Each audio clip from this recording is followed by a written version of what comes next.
Tonight's exhibit is plant-eating and built like a war machine. Ankylosaurs, those low leaf-munching bulldozers of the late Cretaceous, rolled onto the scene with rooftop armour, cheek spikes and a tail that doubles as a bone-shattering club. For an animal that grazed on ferns and low shrubs, it arrived dressed for the apocalypse. Evolution doesn't do irony, but it nailed the aesthetic. Before we roll the footage, where in the world are you watching from? Drop your city or coordinates in the comments. Let's map this global dig site. Settle in, lights down. We're going to follow a harmless herbivore that turned itself into a fortress and ask the uncomfortable question, when the world is ruled by jaws, how far will a salad eater go to survive? Round snout, bright beady eyes, and a mouthful of neat little leaf cutters. There it is, the friendliest face you'll see in a neighbourhood where everything wants to bite something off. If you met it at eye level, you might say it looks considerate somehow, like it would apologise for stepping on your fern. But let your gaze drift an inch beyond the smile and the illusion collapses. Every contour along its neck and back is not skin texture, it's armour, grown from the living dermis and ossified into tiles. Osteoderms, hundreds of them. They interlock like a medieval street of cobbles, except these cobbles have blood supply, nerves and a maintenance plan courtesy of the animal's own biology. Run your hand over the surface, actually don't, and you'd feel a topography of domes and keystones capped in keratin, as if someone varnished a fortress. The head is where the joke really curdles. This skull didn't grow the normal way, it fused. Bone plates knitted together until the entire cranium became a single blunt instrument, a geology project with a brain inside. Windows for muscle and weave got narrowed, reinforced, framed by thick ridges. Over the eyes, bony eyelids. Yes, literal bone shielding the eyelids. You've worn sunglasses. This creature wears shutters. At the cheeks, the squamosal and quadratojugal corners erupt into horn-like bosses that flare backward. Little warning signs that say, "Do not attempt to pass on the inside." A predator's tooth meeting that angle isn't greeted by soft tissue. It hits something close to masonry. And yet the mouth. Those teeth are small, leaf-shaped and polite. They don't puncture. Why would they? This is a grazer, permitted to be gentle because the rest of it is not. The jaws work like secateurs, clip mash, pass to the gut, no sabres, no sickles, no histrionics. It's the dietary equivalent of a slow cooker. That's the unsettling contrast. A face evolved to say nothing personal attached to a body that looks like it's waiting for artillery. The body plan reads like a design brief for do not flip. The animal rides low, belly near the ground, hips broad, torso barrel deep. Limbs are stout, columns with the pinions. The humerus and femur are thick where leverage lives. The joints are braced for torsion. The feet spread the load so the whole machine doesn't sink into the floodplain like a careless wagon. Everything about the silhouette lowers the centre of mass until the creature becomes an argument against physics. Good luck prying this up. You can almost hear the predators doing the math, eyes moving from plate to plate. Where's the seam? Where's the angle? And the answer, almost everywhere, is not for you. Look closer at the armour. It isn't one slab, it's a mosaic, and like any good mosaic it's zoned. Over the neck and shoulders the tiles are large, thick, tightly packed. Prime real estate, maximum risk, maximum investment. Along the flanks, a mix of domed studs and flatter plates creates a surface that flexes just enough for breathing and turning without ever offering a handhold. In some species, the skin even sprouts smaller ossicles between the bigger plates, like gravel poured to fill every gap in the pavement. No easy purchase for teeth. You don't grab this animal, you slide off it. The magic trick is that all this hard stuff doesn't make it brittle. Mineralized tendons and ligaments, yes, they can do that. Turn parts of the back and tail into semi-rigid beams while still allowing controlled movement. The skeleton beneath isn't a statue, it's a sprung frame. When the animal moves, the plates glide microscopically over each other. The soft tissues flex, shock gets absorbed, and the armour stays intact. It's the difference between wearing a porcelain teacup and a well-made helmet. Even the sensory life of this creature is armoured compromise. The eyes are set lateral, giving a wide field of view to monitor the world of ankles and shadows where danger accumulates. The ears, tucked, protected, and probably tuned for ground-borne thumps as much as airborne snarls. Up front, the nostrils open into a labyrinth that winds inside the skull, passages looping like coils in a radiator. Air enters as weather and exits as something the lungs can live with. Cooled, moistened, moderated. The same plumbing may have given their calls a peculiar resonance, less a squeak, more a low, boxy moan that vibrates through bone. Imagine hearing that sound at dusk. Not a roar, not a hiss, just a bass note that says, "I am here, and I am difficult to solve." The skin between the plates is no afterthought either. It's thick, calloused, blooded enough to keep the living armour supplied, and likely sheathed in keratin, the same protein that stiffens horns and hooves. In life, that would have given the animal a lustre of dull resilience, perhaps muddied with dust wallows, patterned by algae-stained pools, or striped by seasonal scrapes. Colour. We don't have the palette from this group nailed the way we do for a few feathered cousins, but the logic of the floodplain suggests antitheatre. Earth tones that turn a 2-ton obstacle into a shadow under the conifers. Now picture the daily choreography. Head low, it combs the understory, ferns, cycads, angiosperm shrubs, snipping, grinding, swallowing. Its tail, a topic for another time, hangs like a threat written in a language every predator can read. It doesn't run, it repositions, it doesn't intimidate, it refuses. When something big passes by, the tank does not posture. It turns the armoured belt to face the teeth, braces its legs, and waits for the universe to try it. You can almost measure the heartbeat, slow, deliberate, as if each pulse has a job: repair a plate, feed a tendon, fuel a swing that may or may not be needed today. And still, the face is friendly. The muzzle is rounded, not hooked. The nostrils are wide. The jawline softens into that ingenuous herbivore smirk. It's almost funny how evolution wrapped menace in a smile. But that's the psychology of it, isn't it? You want to underestimate the thing that doesn't look angry. You want to believe the world is governed by expressions. Then your eye returns to the brick of a skull, the welds along the sutures, the horned cheek lines, the roof of living stone.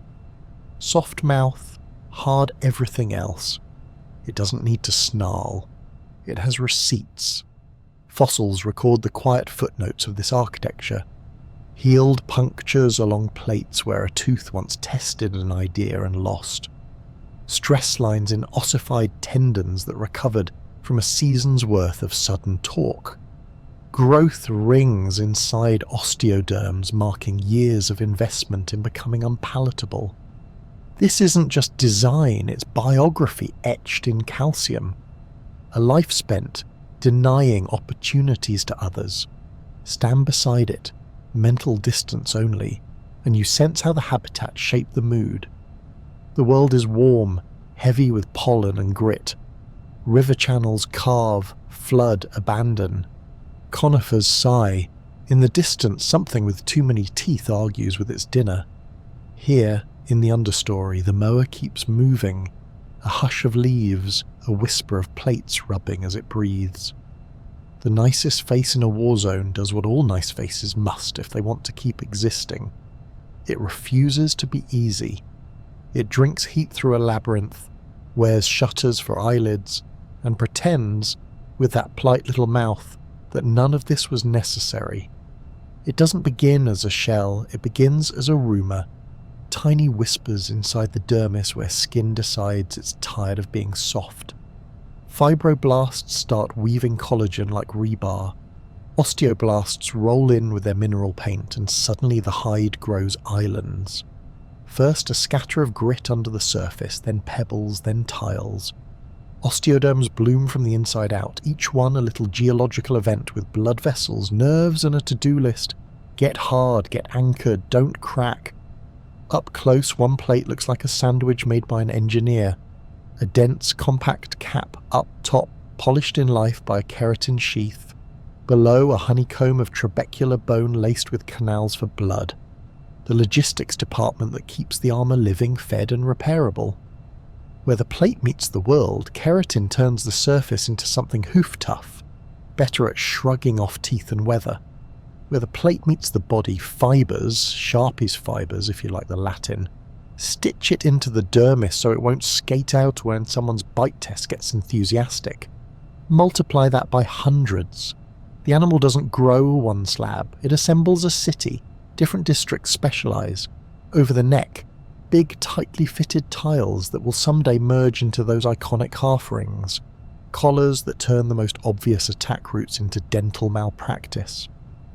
Along the back and hips, a mosaic of domes, keystones, and flatter scutes negotiate between "shield this" and "please let me breathe." Around the flanks, smaller ossicles fill the gaps like grout, because evolution loathes an easy seam.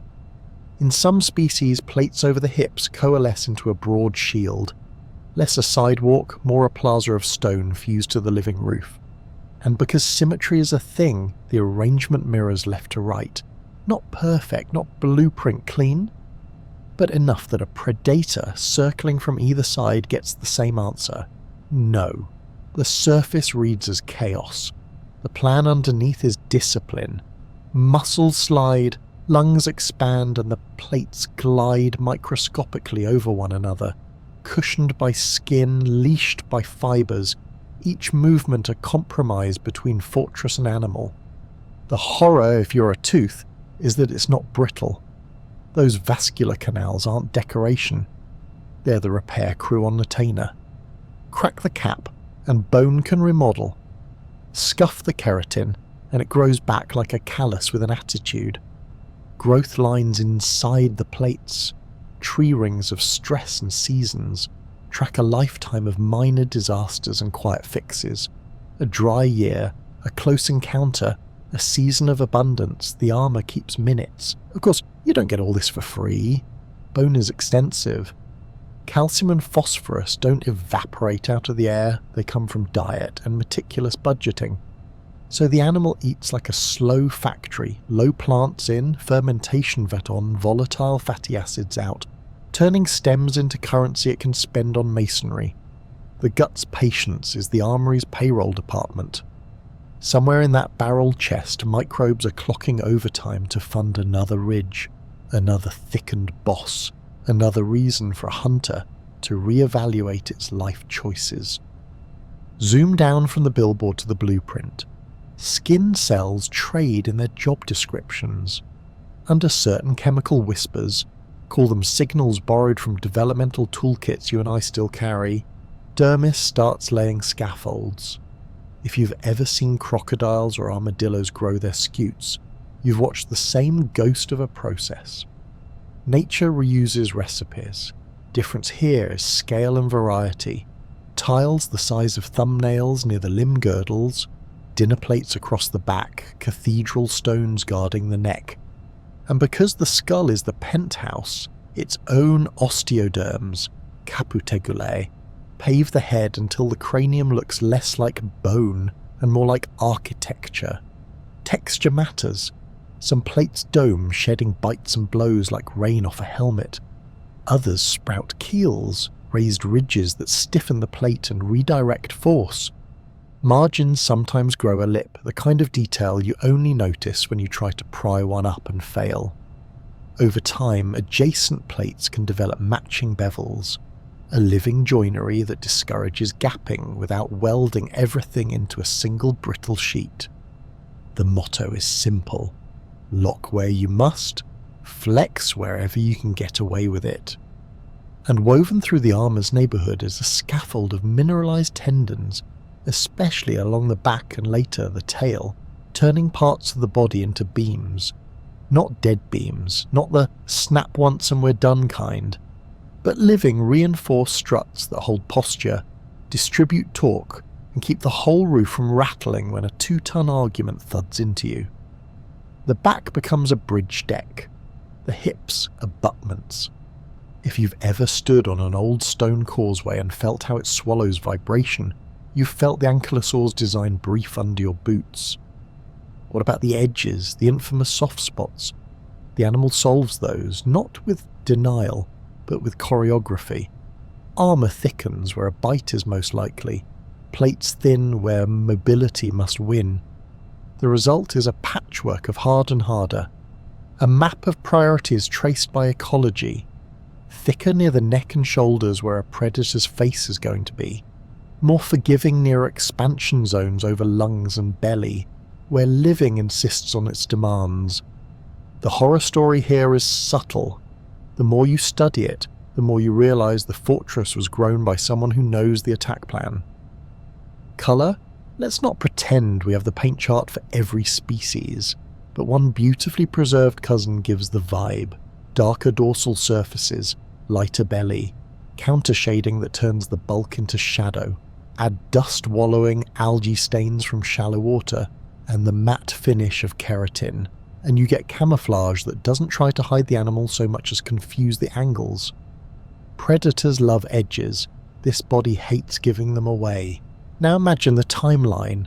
Hatchlings don't pop out as medieval wrecking balls. The first osteoderms are small, scattered, less ossified, like gravel under a carpet. As months become years, islands enlarge, thicken, and, in strategic zones, fuse. The neck rings firm up, the shoulder bosses sharpen their geometry, the hip shield, if your lineage has ordered one, coalesces from a quilt into a tabletop. Meanwhile, blood flow through those plates stays busy. Growth, maintenance, minor remodeling until one day you have the kind of back you can trust against a mouth that measures in inches. All of this would be academic if it didn't work. But the fossils keep their receipts. Plates with healed gouges. A scute scraped and smoothed at the same time, like a scar buffed by life. Even the occasional tooth fragment embedded where optimism met biomechanics. As for the living interface, skin to plate to world, the keratin sheath is the unsung hero. Keratin spreads impact, resists wear, and keeps the bone cap from eroding under the daily grind of weather and collisions. Lose the sheath, and this plate becomes high maintenance. Keep it, and your armour learns to shrug. There's a certain bleak comedy in the economy of it. The animal invests minerals in the quiet seasons, lays down bone when the gut can spare the budget, and then amortizes the cost over a lifetime of no. A predator arrives like a bill collector with teeth. The ankylosaur replies with interest paid in chipped enamel. Stand back and the whole body reads like a treaty between physics and fear. The plates are not ornaments, they are negotiated outcomes. Skin that argued for an upgrade, blood that agreed to pay, bone that signed the contract. And because evolution never writes a single-answer exam, different lineages rift on the theme, some trading tail clubs for bigger shoulder spikes, some paving the hips into shields, some emphasizing domes over keels. But the principle never wavered. Grow your fortress where you live, from the inside out, and make every square inch a problem someone else has to solve. If you want the single most unsettling fact, it's this: none of it feels improvised. The armour looks cobbled together until you follow the stresses, the airflow, the bite vectors, the need to inhale, the need to turn, the need to live. Then it stops being a collage and becomes intention, not from a designer in the sky. Worse, from selection, relentless and petty, upgrading skin cell by cell until a salad eater learned to say, with a straight face and a heavy roof, "Try me." It isn't a tail that happens to have a lump, It's a weapon that happens to be attached to a dinosaur. Start at the tip and peel back the polite explanations. Those last vertebrae are not free agents. They're welded into a single battering haft. Their neural arches, zygapophyses and centra are remodeled into a rigid handle. Tendons along the shaft have turned to bone, rebar threaded through the beam, so the business end doesn't wobble like rope when it should hit like iron. Then there's the knob. Not one blob, but paired masses of osteoderms fused over the terminal vertebrae, capped in keratin, smoothed by a lifetime of near misses and unambiguous hits. In some species, the knob sits like a bowling ball. In others, it's longer, more maul than mace. Either way, you look at it and your shins file for leave. Weapons need engines. The engine here isn't magic, it's meat. Along the tail's base, the cordofemoralis, largest muscle in many reptiles, anchors to the femur and the tail, primed to yank the hind limb backward and crucially to sweep the tail. Flanking muscles add twist and snap, while oversized chevrons below the vertebrae give those muscles leverage and protect the vessels that keep the whole contraption alive. The result is a living drive shaft, a flexible base to store elastic energy, a rigid distal handle to transmit it, and a heavy head to deliver news no predator wants to read. Now put that into motion. Picture a low-slung herbivore watching a shadow circle too close. It doesn't run theatre, it does geometry. Plant the forefeet, widen the stance, let hips become a pivot in the world's oldest trebuchet.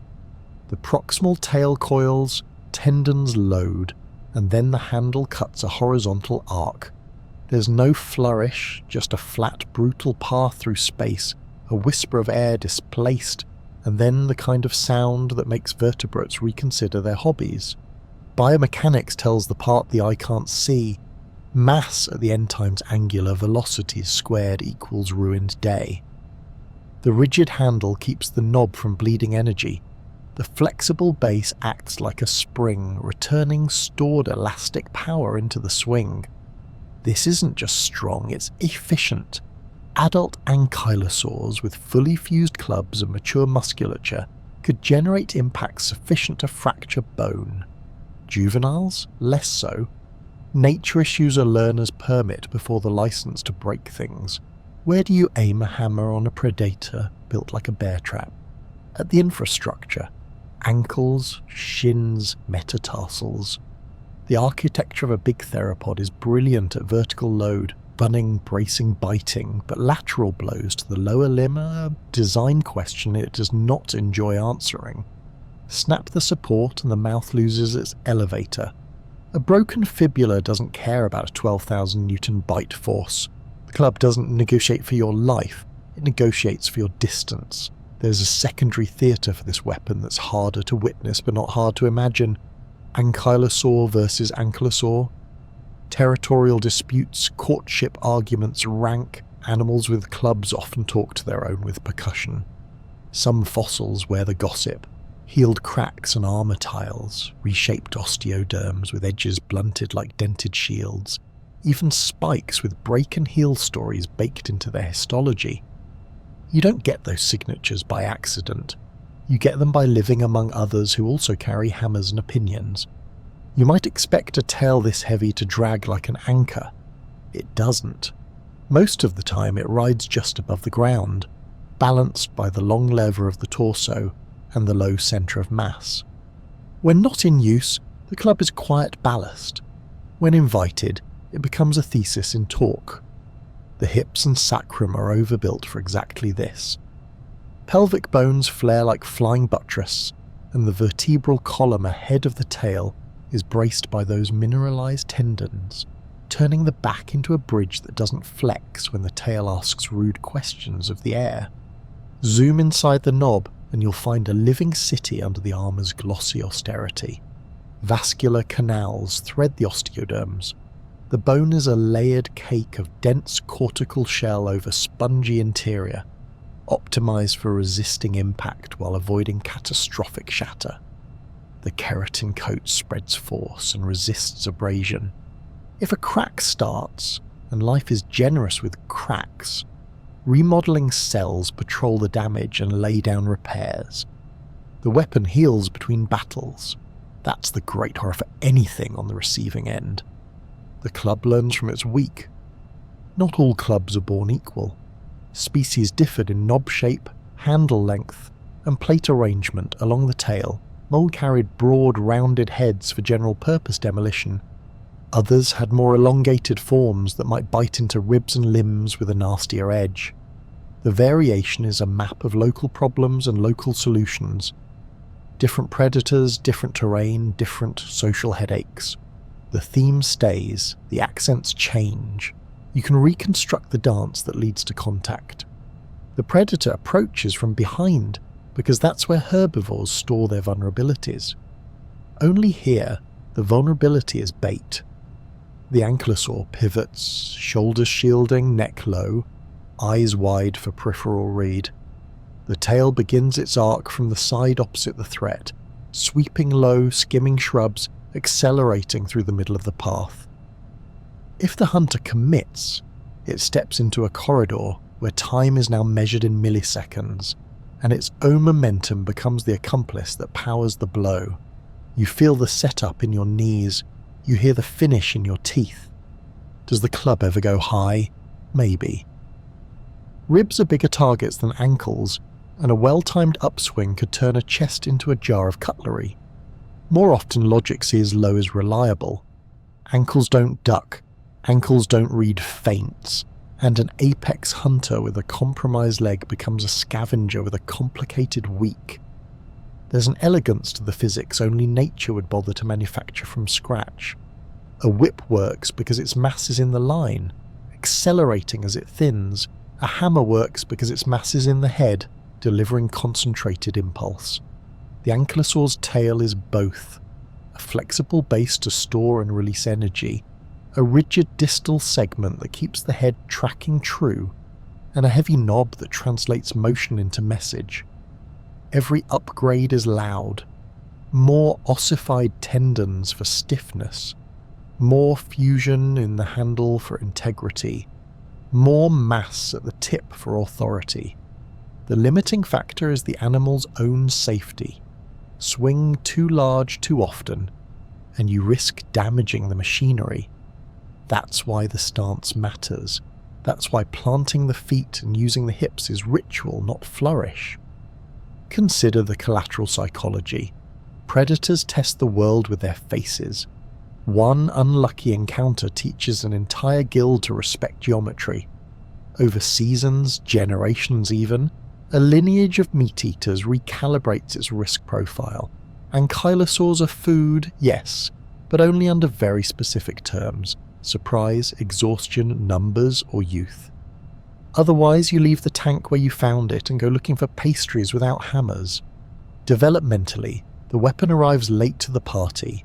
Hatchlings carry a tail, not a verdict. The early vertebrae are mobile, the osteoderm small and unserious. As the animal grows, the tendons along the tail ossify, the distal vertebrae begin to fuse to beer, and the paired terminal osteoderms enlarge and coalesce. It's a slow armament, funded by a gut that prints calories from cellulose. There is a certain grim romance to it, innocence hardening one ring of bone at a time until one day it swings and the forest takes notes. Even idle, the club is conversation. You can imagine males parading in overlap zones, tails lifted just so, the knob tapping trunks with a woody thud that carries through the understory. You can imagine the warning in the gesture, a kind of punctuation mark on the end of a body built for the passive-aggressive art of not being eaten. And when the forest opens into floodplain and the silhouettes get big, the punctuation mark becomes a sentence. Fossils keep whispering proof. Tyrannosaurid shin with lesions that look suspiciously like impact trauma. Rib fragments with healed fractures and patterns of fall doesn't easily explain. Ankylosaur armor, tiles with bevels redecorated by blows that must have arrived from behind and below, exactly where a neighbour's tail would have come from. You'll never get the video, but you have the aftermath, and the aftermath speaks plainly. If you strip away the drama, what's left is a machine that treats physics like a well-thumbed manual. Low centre of mass to keep the strike stable, rigid handle to keep the swing honest, heavy head to make the point, muscles that can afford a late-day surge because the digestive factory never sleeps, and just enough flexibility baked into the base so each swing is a catapult, not a self-inflicted fracture. Call it a tail if you must, the animal won't correct you. But when the dust gets busy and footfalls begin to edit the silence, this tail writes. It writes on bone. It writes on behaviour. It writes indelibly the reason a predator learns to orbit a little wider and think a little longer about lunch.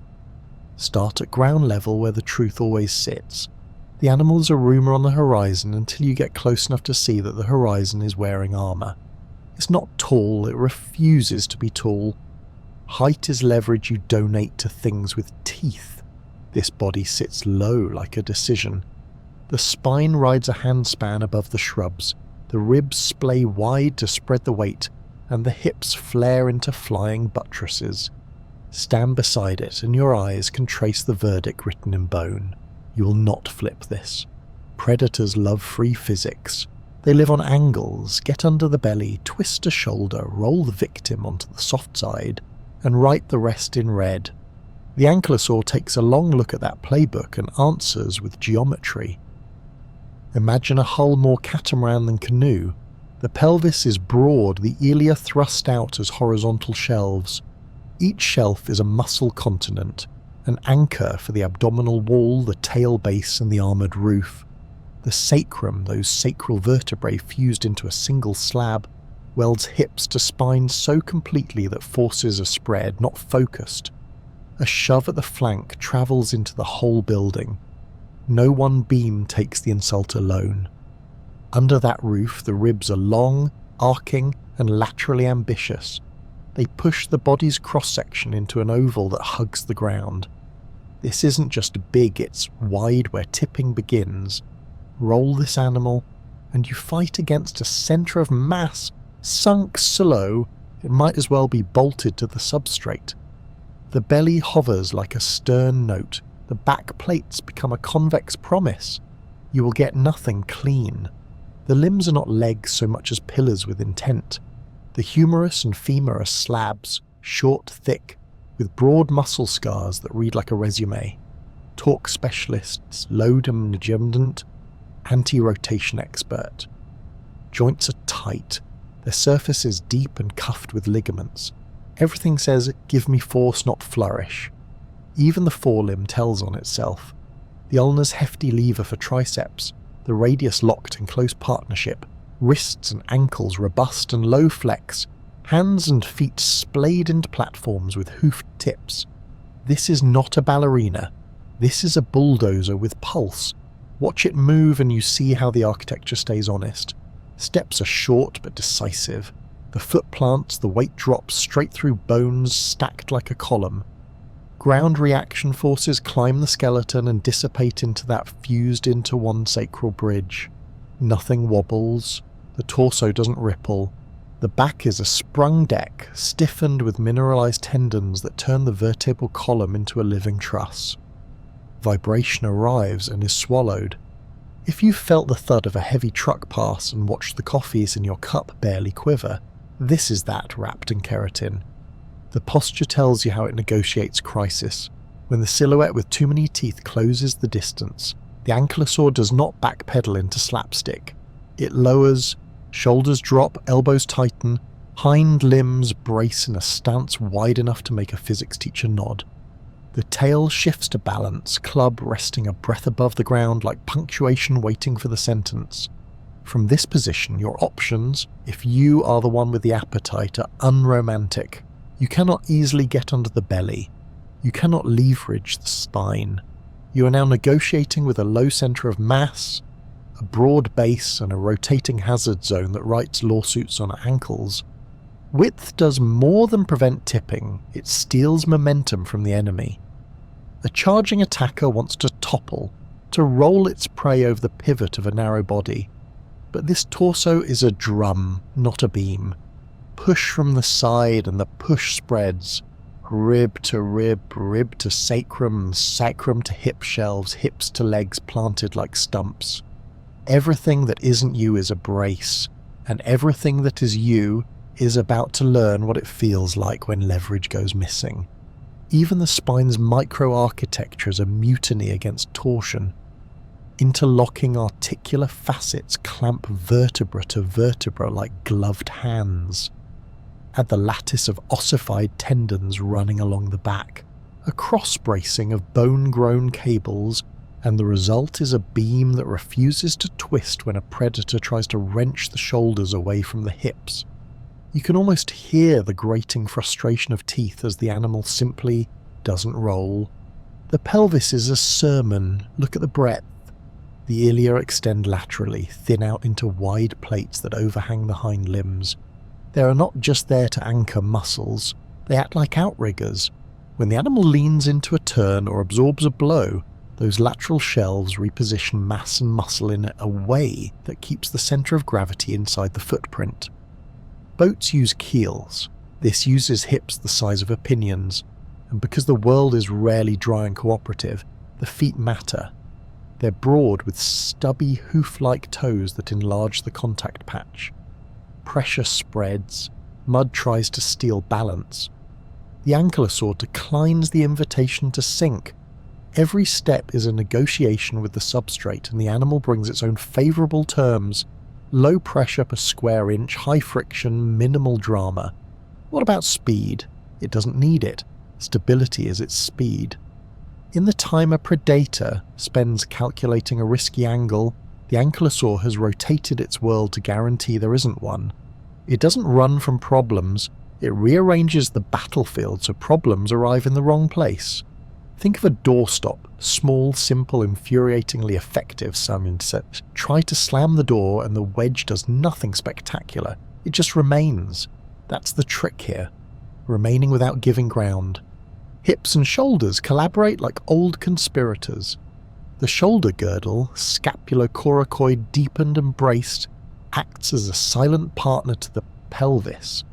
Muscle sheets span from the neck down the ribs to the belly, tying the front half to the back half. So when the forelimbs plant and the hind limbs pivot, the whole body participates in the decision. This is why the tail club feels like it's driven by the earth itself. The strike is not a tail movement, it's a full-body event delivered from a platform that doesn't skid. Predators evolve hacks. They try to come from the rear because that's where herbivores usually misplace their dignity. The ankylosaur's answer is to make rear into red zone. The low profile lets it pivot the hindquarters with minimal lift. The broad stance means the arc of the tail has a clear commute. With a short lever arm between the centre of mass and the ground, the body resists the rotational shove that would tip a taller animal into vulnerability. A theropod head darts in, jaws angling for the hamstrings, and the ankylosaur rotates. No lunge, no panic, so that what would have been a flank becomes a wall, and what would have been a safe approach lane becomes a corridor policed by physics. Even rest is tactical. When this animal lies down, it doesn't collapse like a couch. It tucks with care, legs folded under in a squat that preserves the ability to restand without offering the belly like a buffet. Getting up is a press, not a scramble. Forelimbs and hind limbs extend against a body already wide and close to the ground. No dramatic roll required. If you've watched a tortoise rise as if the earth were a hydraulic jack, you know the vibe minus the shell and plus a medieval roof. Inside, breathing has to coexist with bracing. The chest is a barrel, yes, but not a locked vault. The ribs articulate in a way that allows the necessary expansion. The intercostal muscles draw and release, and the girdles, though stout, don't trap the lungs in a cage that won't yield. This is the quiet miracle of the design. Rigidity where force tries to enter, compliance where life insists on moving. A fortress you can inhale in. You might think being unflippable makes you a rock in a stream, great until the river finds a way around. But the ankylosaur isn't passive geology. Its low profile lets it thread under branches, hug banks, and put shrubs between itself and momentum. Its width and weight make shoulder-to-shoulder shoves the only viable attacks, and those shoves meet a body with no obvious handles. Every plate's surface capped in keratin resists grip. Every curve redirects force. It's like wrestling a coffee table covered in gravel. Trackways, those fleeting diaries pressed into ancient mud, hint at the pace and posture. Fore and hind prints overlapping in a measured cadence, toes splayed just enough to carry the roof, stride lengths short but consistent, no evidence of panicked bounding. The choreography is deliberate. It doesn't try to outrun the narrative, it controls it. Even growth respects the plan. Juveniles aren't born as ground-hugging fortresses, but the proportions suggest an early commitment to width. As the pelvis and rib cage expand, as armour thickens, the centre of a mass sinks deeper into the footprint. By the time the club matures, the platform beneath it is already a law. There's an old, mean grace to the way this all comes together. Nothing about it is flashy. There is no towering crest, no sail, no peacock show. The spectacle here is absence. No wobble when hit, no tilt when turned, no roll when rolled. You can squander a lot of calories doing parkour through a Cretaceous floodplain. This animal invests in staying put. Stability is a weapon. It denies the enemy their favourite verbs, trip, flip, pry, wrench, and offers them instead a narrow translation, try. Sometimes the forest gives away the secret with sound.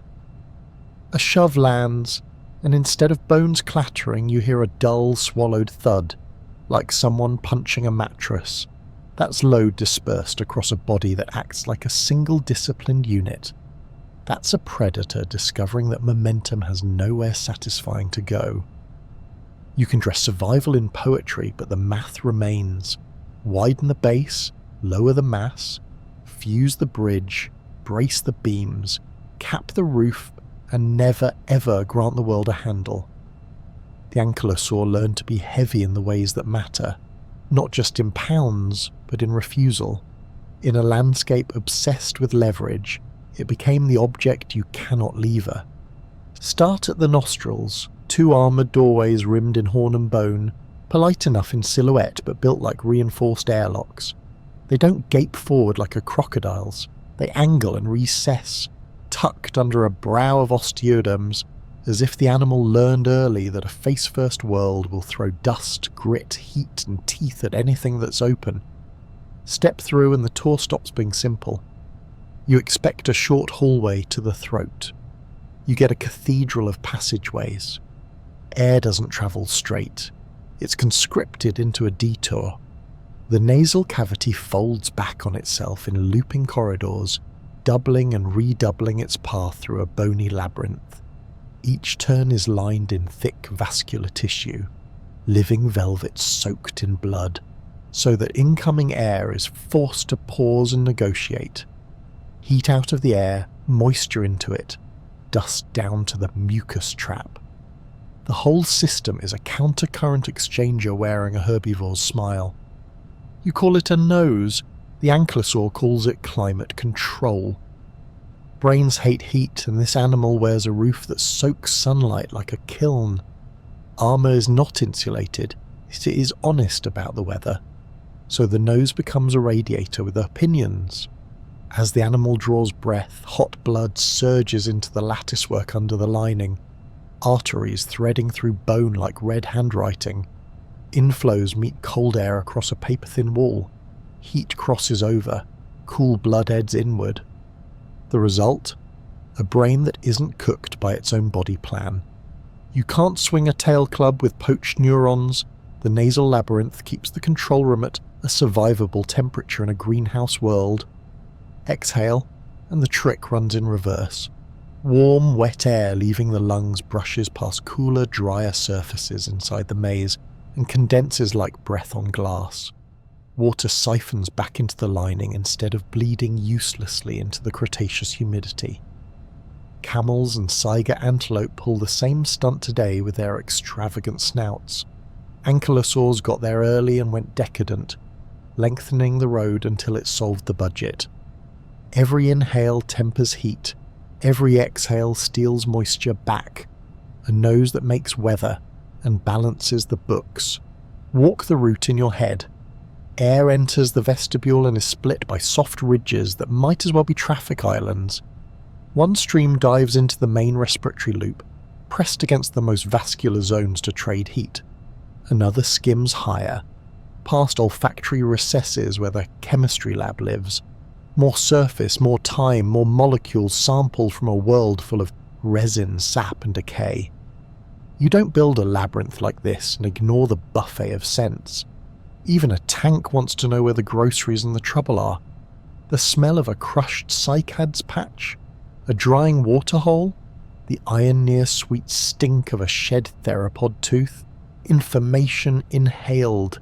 Dust is everywhere, floodplains, drought seasons, herds that till the world into powder.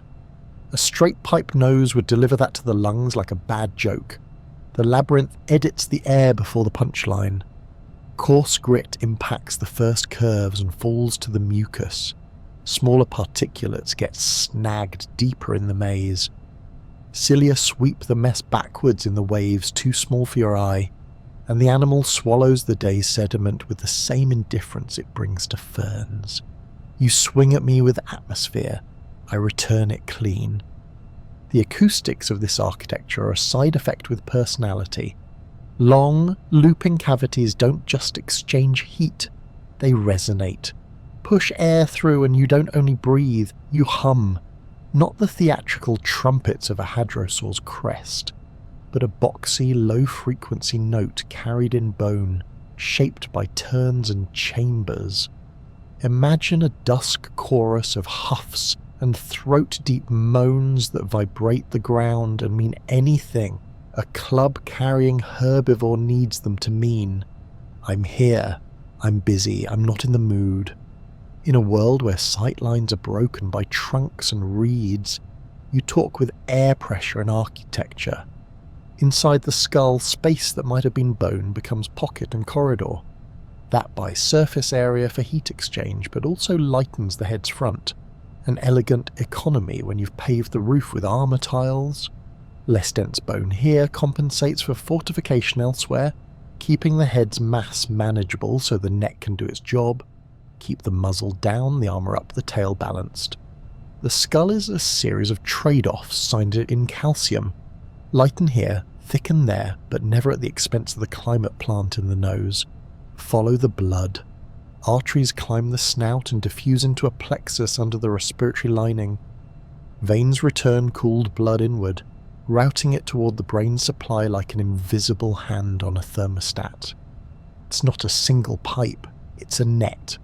The kind of redundancy that tolerates injury, variation, and the daily insult of being a living battering ram under the sun. Over it all, nerves lace the linings, reporting temperature, flow, irritation. The nose is both machine and sensor, air conditioner and smoke alarm. There's psychology embedded in physiology. Picture the animal at high noon, armour hot enough to hazy mirage the air above its back. It stands in the scant shade of a conifer, chest rising like a slow bellows, and the nose does the rest, cooling the inflow so the lungs don't spark, stealing water from the outflow so the next hour doesn't cost more than it has to. The body's core stays honest. The brain does math. The tail remains a threat instead of a liability. Survival looks dramatic from the outside. From the inside, it's arithmetic done by living tissue. Breath after breath. Feeding complicates breathing, and the nose answers that too. With the muzzle low and the mouth busy pruning shrubs, the labyrinth filters the dust storm kicked up by its own work. Air can route around the mess, through upper channels when the oral cavity is full, so oxygen delivery doesn't have to queue behind lunch. That's the quiet secret: separate the jobs so neither fails. Bite, chew, stew the plants, breathe, cool, recycle the water. Never let one task choke the other. Development writes a coming-of-age arc in the snout. Juveniles wear a shorter maze, Less looping, less exchange, less volume. And they get away with it because smaller bodies hoard less heat and the world hasn't started charging the adult prices yet. As the animal grows and the armour thickens, the nasal passages elaborate. Bony boundary bulge, secondary cavities swell, the root lengthens. You can read the animal's increasing thermal needs etched in the architecture that blooms forward of the eyes. The club hardens at the back, the climate plant blossoms at the front. It's symmetry with an attitude. Predators carry their own furnaces, but they do not have this. A big theropod is a heat engine with no subtle exchange in the snout, sprinting its temperature skyward and bleeding it off with the primitive honesty of an open mouth. That isn't an insult, it's a lifestyle. The ankylosaur chose bureaucracy instead. Intake, processing, output, audit, heat and water obey paperwork here. If the day runs long, the animal that wins is the one whose brain isn't boiling and whose blood still flows like steel and not syrup. Advantage the accountant in armour. Walk back out toward daylight and notice how the exit is staged. The opening is rimmed by horn and boss, a lip that can shape the outgoing stream. A sudden explosive exhale past these edges becomes a burst. Audible, directional, communicative. A warning to a nosy juvenile, a punctuation mark for arrival. A cough that clears the filters when a gust flips the understory into the animal's face. The nose is not just passive plumbing, it's a controllable valve. All of this elaboration has a cost measured in minerals, calories, and real estate. Bone must hollow and thicken in different places, blood must be diverted, tissue must be maintained. The animal pays because the world collects. Armour stores heat like a crime, the nose launders it, floodplains yank moisture from breath, the nose steals it back. Dust files protest in the lungs. The nose stamps it denied at the door. In return, the rest of the body gets to be what it is, heavy, stubborn and ready. There's an intimacy to the system that's easy to miss if you only stare at the club. Stand beside the muzzle and listen. You'll hear more than air. A soft, wet hush as flow rides the velvet lining. A deeper thrum felt more than heard when the animal adjusts pressure through its loops. The occasional snort that snaps leaves. Smell resin, wet earth, decaying conifer cones, hot keratin. This is not a simple face. It is an engine room, a data center, a desalination plant, a small wind instrument, and, when it matters, a radiator for an armoured mind. The last indignity, if you're a predator watching this in confusion, is how little theatre it involves. No flaring gills, no dewlap, no ridiculous crest. The system hides in the skull and works while the animal pretends to be a moving bush. It makes the environment survivable in real time and says nothing about it. Only when the weather is cruel or the chase runs long does the nose's quiet arithmetic translate into survival you can see. A tank that doesn't overheat, a club that still swings with the same irritable precision at dusk as it did at noon. You could call it overbuilt, but then you remember the roof of bone, the furnace sun, the grinding factory of a gut, and the neighbourhood full of athletes with steak knives for faces. The nose learned the most important lesson of that world. If you can't change the climate, build one inside your head. The neighbourhood is green, wet, and treacherously pretty. The kind of place that photographs well right before it eats you. Rivers unspool like silver ropes across the floodplain, then forget their lanes and drown the low country in slow motion. Between floods, the world cakes into crackled ochre plates, and everything that walked here leaves its signature, hoofed, clawed, splayed, until the next thunderhead tears the pages out. You'd think plants own their place. Conifers stand like stern librarians, cycads lurk with prehistoric confidence. Angiosperms fling out blossoms as if colour could bribe a climate. But the real authors of the plot are tension and teeth, and out here the script keeps getting rewritten by whatever survives to add another paragraph. Ankylosaurs didn't dress for a garden. They dressed for a negotiation that never ends. Their neighbours weren't polite. Tyrant-mouthed bipeds hunted with faces strong enough to dent bone and eyes locked forward for depth and certainty. Pack ambitious raptors rehearsed new conversations in claws and speed. Crocodilian submarines called Dinosaurs held the shorelines like conspiracy theorists, waiting for ankles to wander past the water's thesis. Every improvement on one side of the ledger demanded a counter in kind on the other. Bite forces crept upward. Armour thickened, then learned joinery.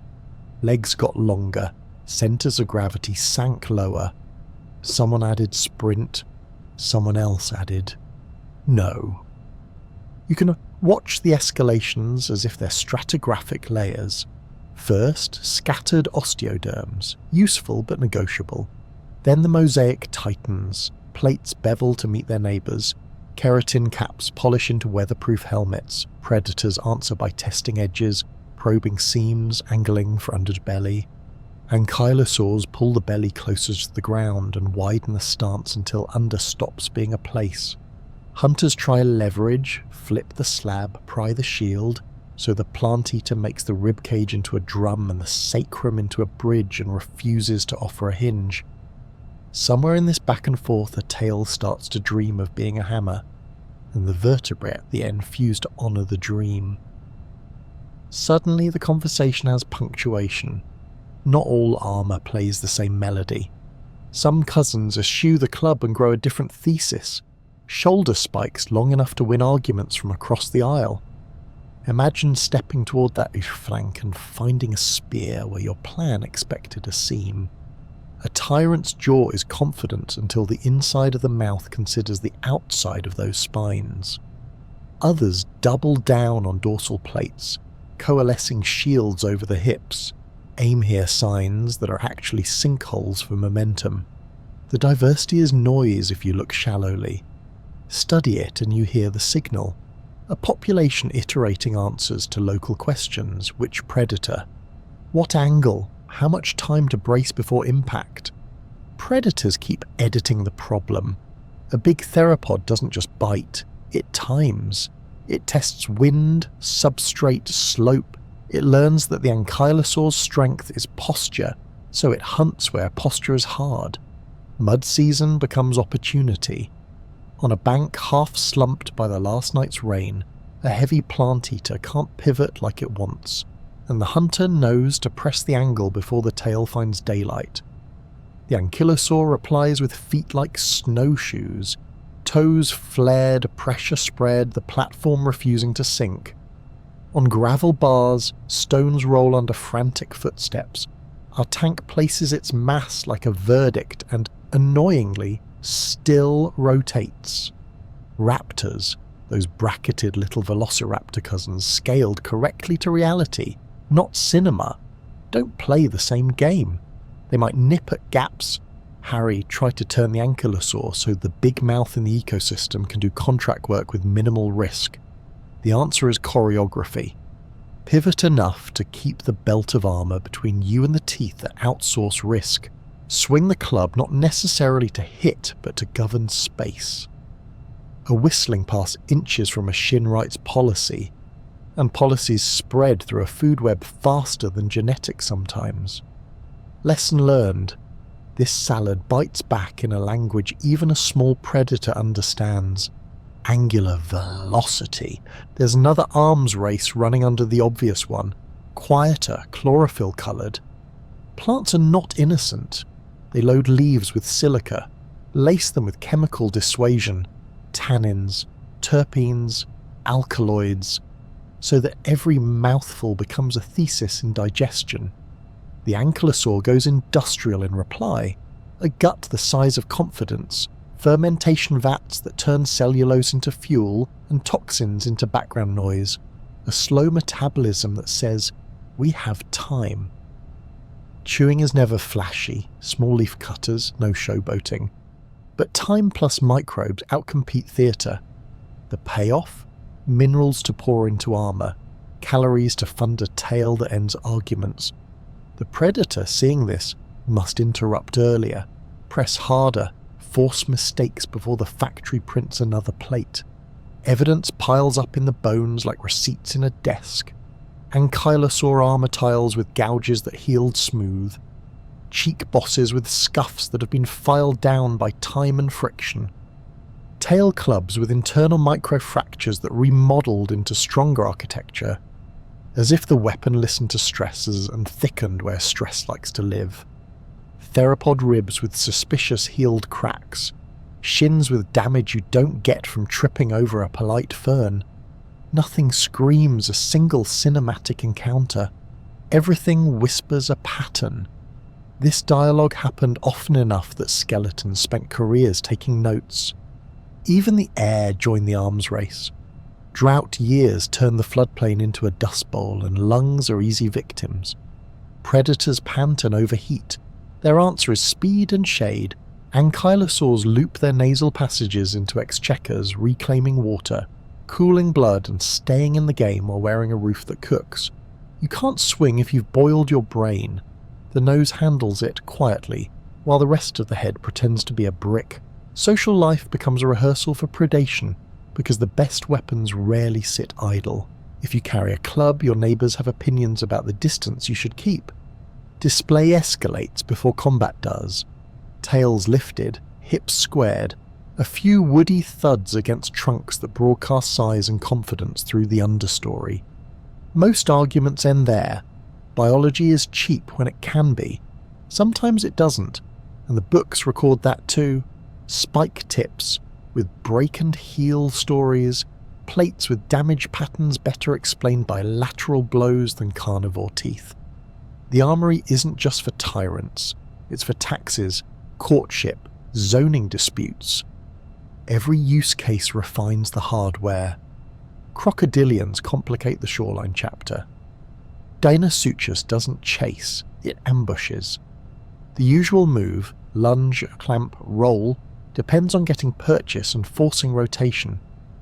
But what do you roll when your target keeps its centre of mass inside a stance that refuses leverage and wears a shell you can't grip? You aim for limbs, you hope for juvenile proportions, you leverage surprise and depth. The ankylosaur's response is as old as fear. Hesitation at the water's edge, quick sips, body angled so the tail guards the blind side, herd adjacency when possible, not family values necessarily, but probability math. Even armoured, the floodplain is not a democracy, it's a probability machine, and the ankylosaur spends its days buying better odds. Seasons write their own set of demands. During lush months, the world hides you in heightened smells. During the lean, eyes work farther. Hunters measure distance in fewer stalks. Winter, whatever that means in a Cretaceous greenhouse, isn't cold so much as resource math gone strict. Thin herbivores make mistakes. Thin predators get inventive.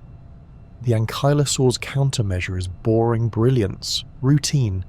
Same routes through cover, same bedded hollows where the ground knows its weight and gives just enough. Same wind angles. In a world sprinting toward novelty at the speed of teeth, routine is an insurgency. Predictable movement leaves predictable tracks, yes, but it also means the tail always knows where the shrubs end and the swing begins. There's a tiny bitter humour in how the arms race eliminates romance. Apex hunters like the drama of a toppled behemoth. Ankylosaurs prefer the anticlimax of a failed approach. The best victory here leaves no spectacle, just a predator peeling away to find a different paragraph to write, and a plant eater resuming its slow enzymatic afternoon. You don't get murals out of that.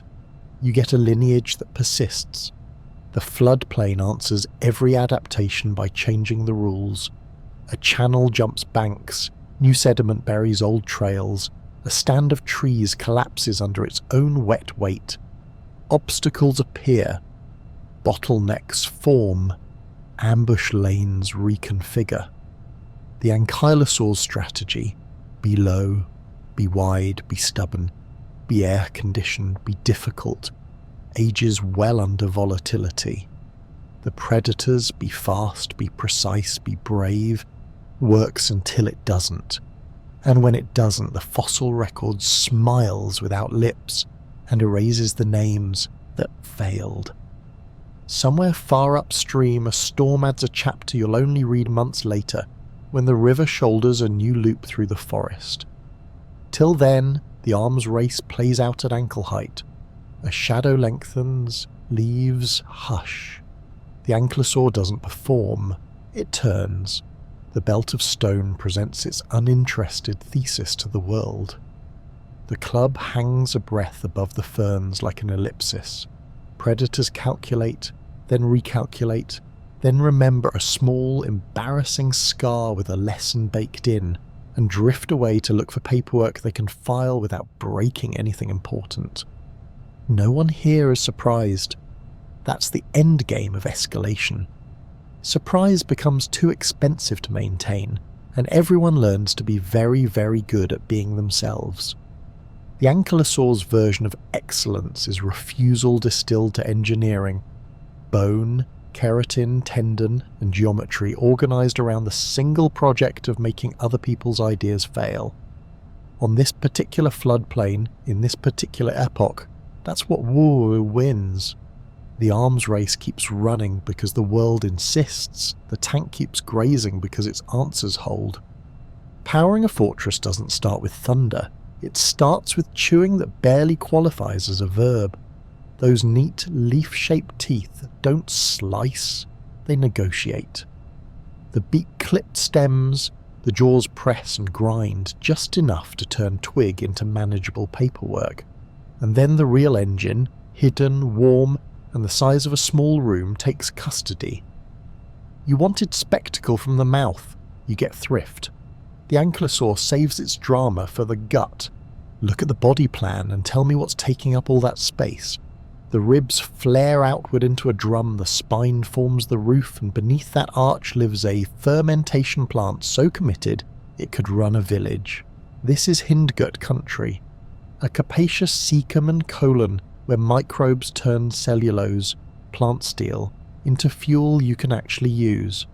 No delicate rumination trick with regurgitation and second chewing. That's foregut showmanship. Here the deal is simpler and darker. Let it stew. Temperature rises, acids bloom, bacteria, archaea and protozoa conduct their slow orchestra, and out of fibrous junk comes energy-rich short-chain salvation. Acetate, propionate, butyrate, absorbed through gut walls and piped to muscle like quiet money. The cost is time, retention, mixing, peristaltic patience. You don't sprint on salad without a plan. So the ankylosaur invests in hours. It moves, it browses, it parks the armoured bus in a wind-licked hollow and lets the factory hum. Fermentation throws off heat, which in a sun-baked, armour-roofed body is both blessing and threat. Blessing because warm nights and cool mornings are free calories. Threat because noon exists. Enter that Baroque nasal labyrinth up front, our radiator and dehumidifier, siphoning heat out of arterial blood and water out of exhaled breath so the boiler down south can run without cooking the control room.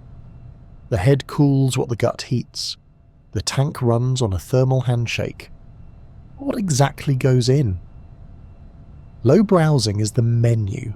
Ferns like green wire, cicade fronds with their own chemist's bitterness, conifer twigs that seem designed to insult tooth enamel, and the new kids on the block, flowering shrubs when they're available and foolish.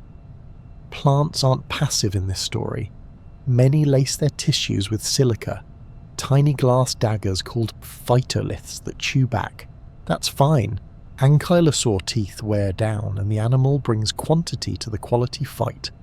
Meters of gut, liters of microbe soup, and the willingness to make time its ally. Microwear on those teeth would read like a biography of grit. But the point is elsewhere. Chewing is a preface. Fermentation is the book. Sometimes the book comes with footnotes. A few stomach regions may have hosted swallowed stones, gastroliths, little millers inside the gut. Not for everyone, not always, but plausible. If you're grinding plant leather with a bite that prefers diplomacy, a handful of river-polished pebbles is a practical superstition. Whether or not our tank liked its gravel, its microbes were the true grinders, cracking plant walls that teeth chose not to litigate. Follow the energy from vat to movement.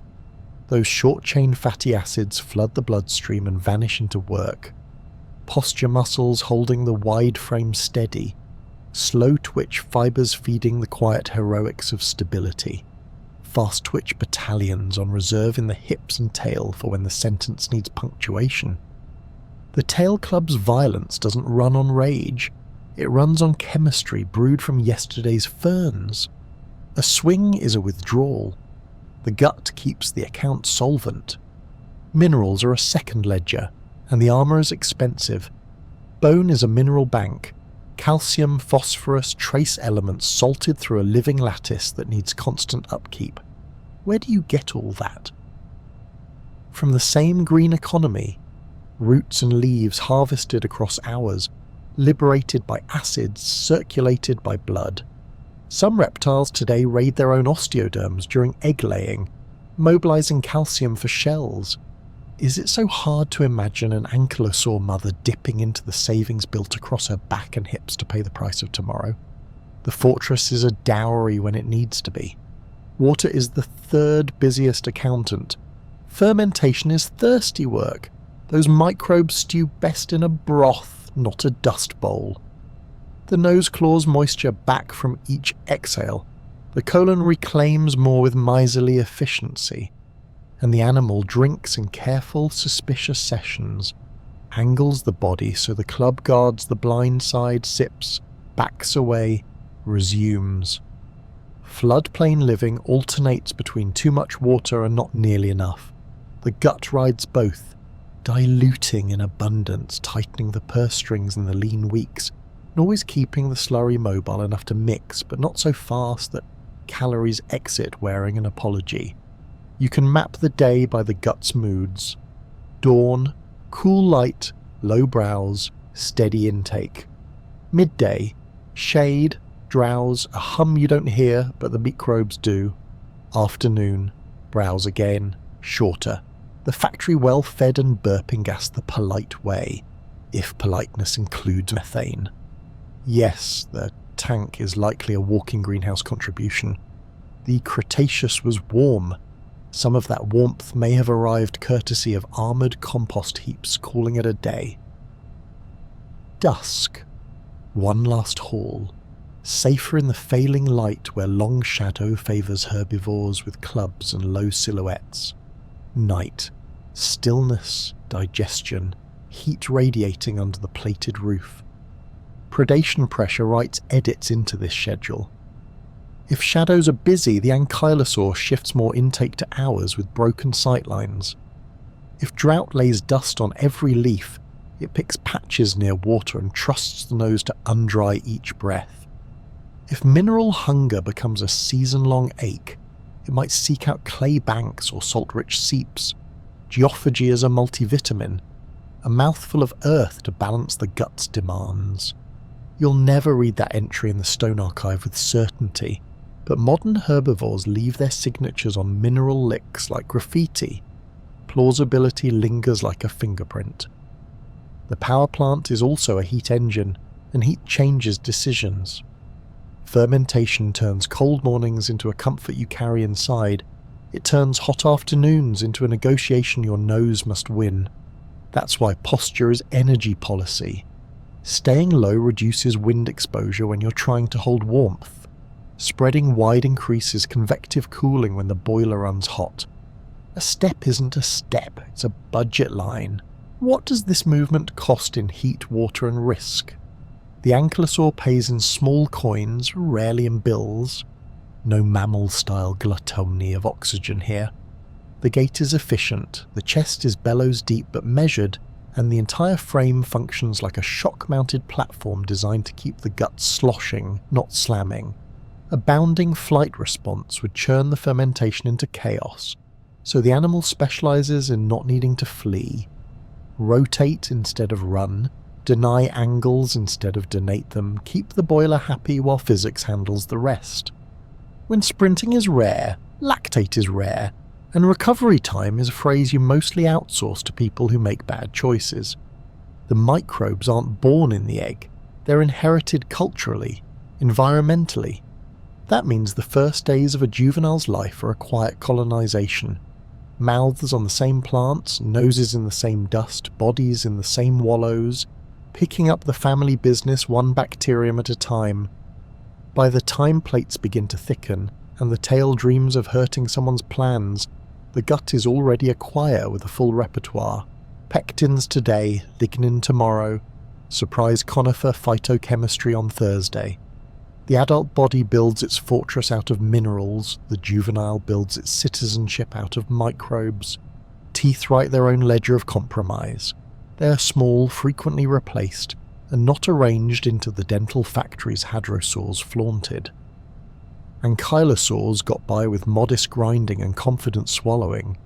The jaw musculature is robust enough to clamp and press, good for breaking stem architecture, not so exciting for flour milling. But again, why waste fuel upstream when the refinery downstream is better?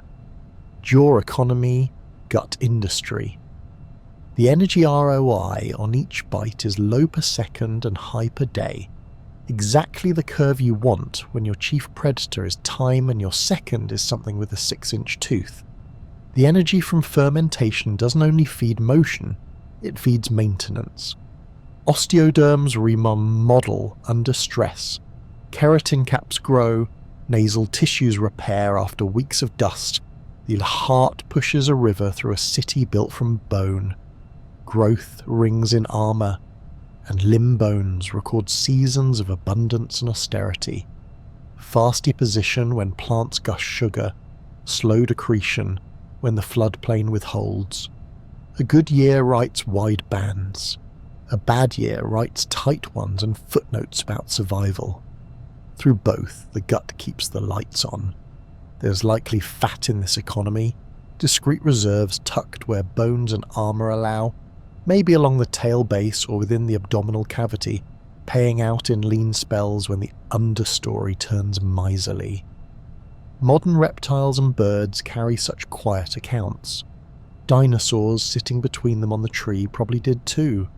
If so, that fat tastes like last season's ferns and smells faintly of swamp theology. When you swing a club in late dry season with the same conviction you had in spring, thank yesterday's calories stored under today's problems. All this industry makes waste, and waste is information. Coprolites, fossil droppings, tell on their owners with plant fragments, spores, grit, and the chemical signatures of microbial labour. You can read fibre length and guess chewing efficiency, read phytolith profiles and infer menu choices, smell with instruments, the ghosts of fermentation. It's not glamorous science, but neither is a power plant, and both keep cities alive. The nicest trick the ankylosaur pulls is turning monotony into strategy. Eating the same kinds of plants along the same routes means the microbiome gets predictable assignments, fewer digestive surprises, fewer toxin panics, more stable output. Routine is an energy technology. It offloads novelty into the rare moments that need it. Storms, predators, drought, so the gut can run economies of scale the rest of the time. Boredom is profitable. Contrast this with the neighbours. Fast meat eaters run hot and pay in glucose spikes and thermal debt. Nimble omnivores sample variety and pay in biochemistry. Our tank declines both hobbies. It funds a city under its ribs, uses air plumbing in its skull to keep the city's heat sensible, and spends the returns on physics, low, wide, unflippable, a tail that finds the imprudent, a life that looks slow until you try to stop it. Stand downwind at dusk, and the engine speaks, a deep steady breath cycling through coils, a warm scent of cut green, damp earth, and a whisper of acid, the occasional bass thump of a tail testing air. The armor says war. The face says peace. The gut tells the truth. Industry, pressure, patience, power made from leaves and paid out in refusals. They start as rumours in the leaf litter, soft-skinned, wide-eyed, all promise and not much physics. No one has filmed an ankylosaur hatching. The universe is stingy with its best content.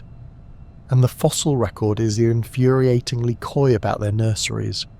But development leaves fingerprints. The first armour isn't armour. It's freckles, tiny ossification centres budding inside the dermis like mineral seeds. You could press a careful finger to a hatchling's back and feel nothing but supple hide over baby ribs. Then quietly the skin changes its mind. Day by day those seeds bloom into little pebbles. Pebbles become plates. Keratin moves in like a contractor and lays tough coats over the tops. The roof of a fortress doesn't slam down in one piece. It tiles itself, cell by cell, over a growing body that's still learning where its legs end. The skull is the second revelation. Early on it's a reasonable head. Bones meet at sutures with plight space between, the kind of pliancy that forgives stumbles. As months spool out, the sutures stiffen, then knit, then weld.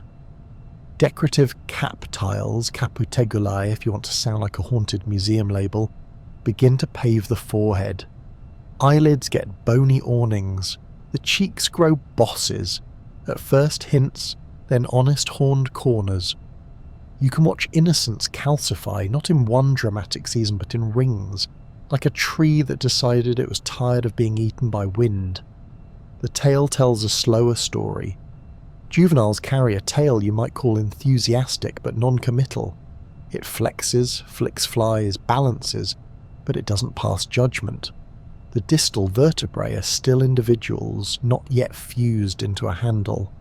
The tendons haven't ossified into rebar. The terminal osteoderms, those paired masses that will become a knob, are barely sketches under the skin. Through adolescence, the blueprint turns into engineering. Tendons mineralize into stiff cables along the top, vertebrae at the end coalesce into a single bar, and the paired plates yoke together into a head you would not want meeting your shin at speed. There's a melancholy to that timeline. You learn to use the weapon right about when life insists you need it. Growing armour isn't free. Minerals don't fall from the sky, they arrive by mouth and get budgeted by blood. Juveniles live under a triage plan. Bones first, legs, girdles, spine, because mobility purchases tomorrow. Plates later, thickening where statistics say teeth are most likely to arrive. Neck and shoulders get priority lanes. Flanks and hips come online as the budget improves. Tiny ossicles fill the gaps once the big tiles are reliable. Keratin sheathes over the plates, spread impacts and resist wear. But growing keratin also costs protein. Every millimetre of shell is a receipt. If you want proof, look at histology. Growth rings inside plates and limb bones widen in lush seasons, pinch tight in the lean, a ledger written in calcium carbonate and patience. Being young in this neighbourhood is an occupation with hazards. Apex mouths prefer the soft and the slow. Juveniles can be both. Without a full club, a youngster's best tricks are cover, timing and adjacency. Cover is a jungle of conifer shadows and cicads tall as adults. Timing means crepuscular habits, dawn and dusk, when silhouettes smear and predators misjudge distance. Adjacency is the simple geometry of life near something bigger and better armoured, not sentiment probability. Stand where a club can swing on your behalf, and you may age into your own. The gut, meanwhile, is onboarding an entire civilization. Microbes don't ship with the hatchling, they're recruited. Nosing the same plants as adults, sharing wallows, sampling the same muddy films on leaves. Each act is immigration. Juveniles start with softer greens. Young shoots, less silica, fewer chemical insults. As the microbial choir fattens and diversifies, the menu can roughen. Older fronds, twiggy texture, shrubs that taste like a dare. You can hear the power plant under the ribs warming from apartment to factory, fermentation heat contributing to chilly mornings and creating a problem to solve on hot afternoons, one the nose's labyrinthine radiators take personally. The centre of mass migrates as the roof goes on. Early bodies are relatively narrow, light across the back and, heresy, almost a little sprightly. They trip less over their own width because there isn't much of it yet. As ribs elongate and the pelvis flares into flying buttresses, the silhouette squats and spreads. Ankles get farther apart. Balance changes from quick correction to why would we need to correct anything? That shift writes new choreography. The juvenile step is exploratory, the subadults is deliberate. The adults is a thesis about owning the ground you stand on. Colour and texture likely evolve with size, and not just because life is messy. One exquisitely preserved armoured cousin tells us counter-shading, darker top, lighter belly, was a thing in at least some of the clan. Picture a juvenile wearing high-contrast paint to erase its shape in dappled light, then weathering into more matte, dust camouflage tones as plates thicken and keratin surfaces scuff. Fresh keratin gleams, old keratin dulls and crazes. A young back might flash slightly under sun, a risky billboard, while an elder reads as a lump of old road. If your plan is don't be seen, you give the light fewer edges to grip as you grow. Social logistics change with mass. A cluster of small bodies might thread through understory like nervous punctuation, snorting softly, tapping tails against stems with doubtful bravado. Subadults drift in the periphery of adult roots, inheriting paths and wallows the way we inherit shortcuts from older relatives. If you've ever followed someone who truly knows a place, you understand the track skirts the wet patch you'd have discovered painfully. Angles so the wind is honest, stops under a low branch that normalizes the silhouette. These are learned things. A young ankylosaur doesn't know them. It learns or it stops being an ankylosaur. Predators respond to every size class with customized malice. A small one might be taken by a mid-tier hunter, fleet, opportunistic, too impatient to argue with armor it can't yet find. Subadults invite more ambition. Big mouths probe the flanks for that adolescent map of gaps. Test the still-fusing neck rings, try to pry a not-quite unflippable body into a mistake. Adults change the calculus. The big tyrants come with a plan and a prayer. Everything else takes up bird-watching. The path from soft to never mind is paved in close calls, healed gouges on early plates, and the instructive geometry of a near miss with a crocodilian shoreline. Bones keep diaries of this apprenticeship. Early limb bones are packed with fast-growing fibrolamellar tissue, vascular, busy, built for length and width. As size accumulates and growth slows, the microstructure becomes more laminated, more conservative. Lines of arrested growth, annual pauses, stack like entries in a calendar. Flood year, fat year, drought year, bad winter that wasn't winter. Plates show the same story, outer layers laid down with urgency when the world is generous, then tightened when generosity pauses. Skulls narrate suture closure, cap tiles thickening, eye protection sprouting like the architectural equivalent of teenage cynicism. The senses graduate too. A juvenile's nose is a short hallway, airflow is honest, exchanges are modest. As the skull elongates and the nasal labyrinth elaborates, breath takes the scenic route. More surface to cool blood, more moisture reclaimed from exhale, more resonance for low body-carried calls. Juvenile sounds might be higher, breathier, too small for real subtext. Adult notes hum through bone, carry under brush, travel as pressure more than pitch. There's communication in that change.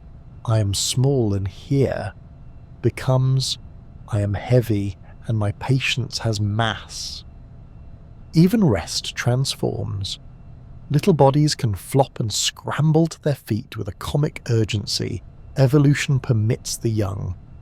As stakes rise and armor cost increases, lying down becomes a controlled fold, legs tucked beneath, plate still angled outward, tail carefully parked so a sudden stand won't tangle in its own punctuation.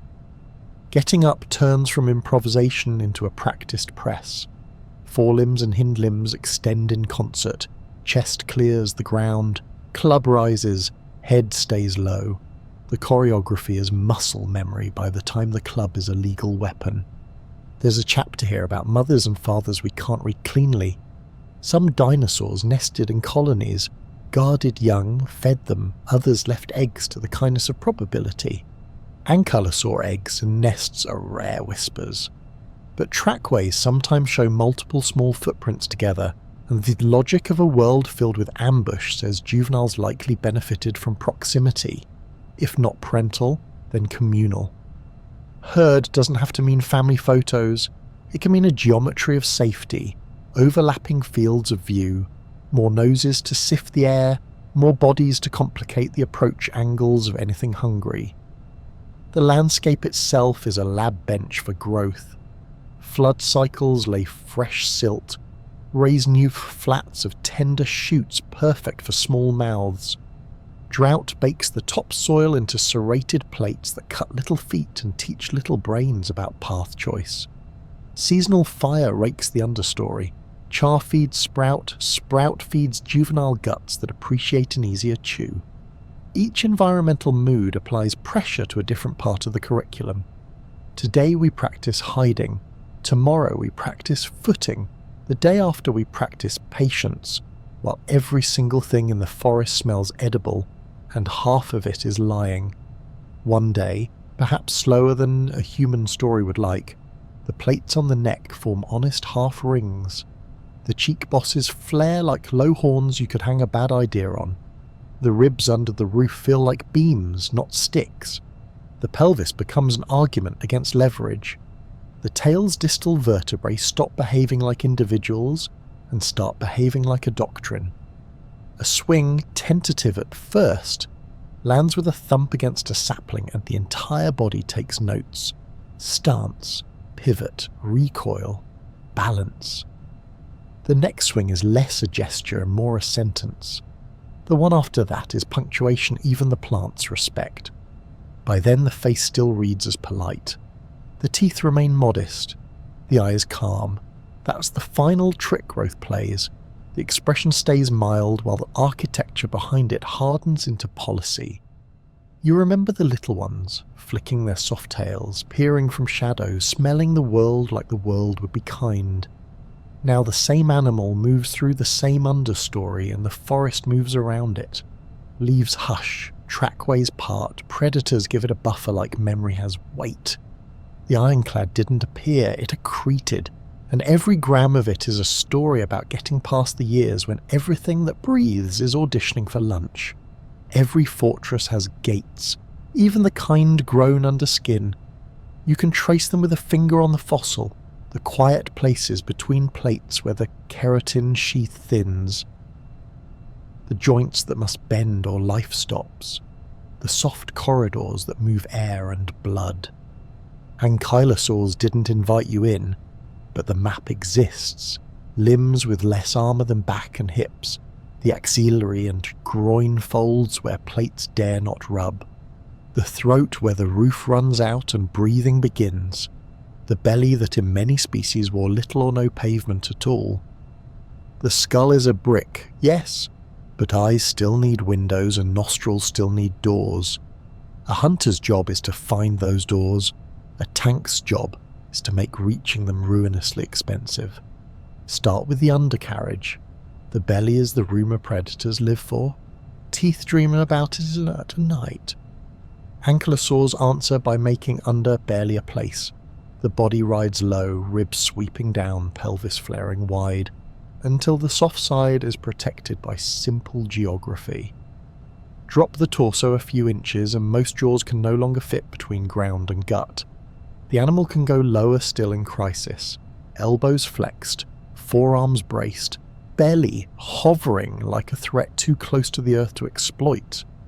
If a tyrant wants the underside, it has to heave the whole animal into a tilt, and that's where width answers leverage with mockery.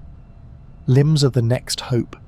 Flesh, tendon, and big arteries are all there, wrapped in muscle instead of masonry. A lateral bite to the thigh can kill the engine without opening the hull, bleeding, shock, or a limp that writes the next chapter for you. Ankylosaurs do not pretend their legs are invulnerable. They guard them with choreography. The forefeet plant. The hind feet step and pivot so the tail can sweep the approach lane. Cheek bosses protect the head during tight turns. The neck folds behind armoured half rings. The elbows tuck inward so teeth glance off the keratin-capped borders of plates rather than catch the seam. Every pivot is a denial, not a dodge. The throat is tempting, always is. Even with the neck encircled by bony half rings, something has to flex, and something has to stay soft enough to swallow. A big predator will probe for angles. A downward bite from above when the head is raised to sniff. A sebuhibu when the animal is turning and the protective ring is misaligned by a fraction. The answer is posture. Ankylosaurs don't crane their heads like browsers of the canopy. They ride low, muzzle down, head tucked between shoulder armour and cheek bosses, so the exposed zone is compressed into a narrow shifting crescent. Present the crescent only at moments of your choosing, and the opportunity shrinks from target to theoretical. Eyes are jewels in a steel box, small laterally set, shadowed by bone. A raptor-sized opportunist might try for a harrying strike at the face to startle or blind. It gets horn and ridge for its trouble. Eyelids here are not wishful thinking, they're bone-capped shutters. The eye is a slit in a bunker, not a picture window. Gain that small victory, and the ankylosaur still doesn't panic. It lowers, reorients, and turns the world into a ring where every route to the front passes through the tail's jurisdiction. Joints and seams, the soft tissue between osteoderms, are hunters' favourite hypotheses. Yes, plates don't fuse edge to edge into a single sheet. They can't, or the animal stops being able to live. But the interstitial skin is not tender fruit. It's thick, fibre-laced, and backed by more plate within one bite's reach. Try to pry a tile and the bite slides off a beveled margin, loses purchase on keratin slick with dust and resin, and meets another plate before it finds traction. The seams exist, they're just short.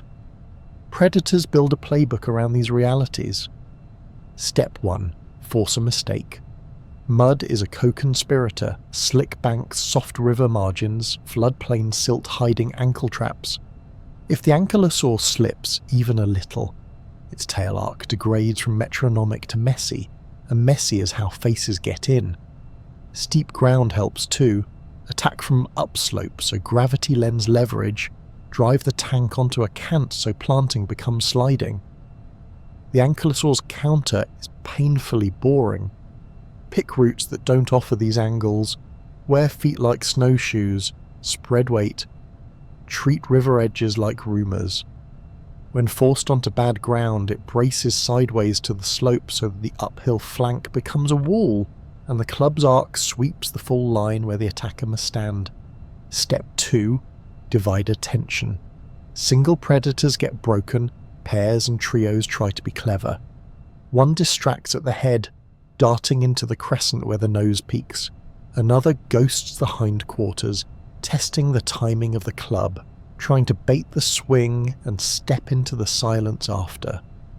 Ankylosaurs reply with stutter pivots, small rotations that never reveal the same flank twice, feints with the tail that are as much about space denial as contact, steps that keep the club between threat and limb without overcommitting.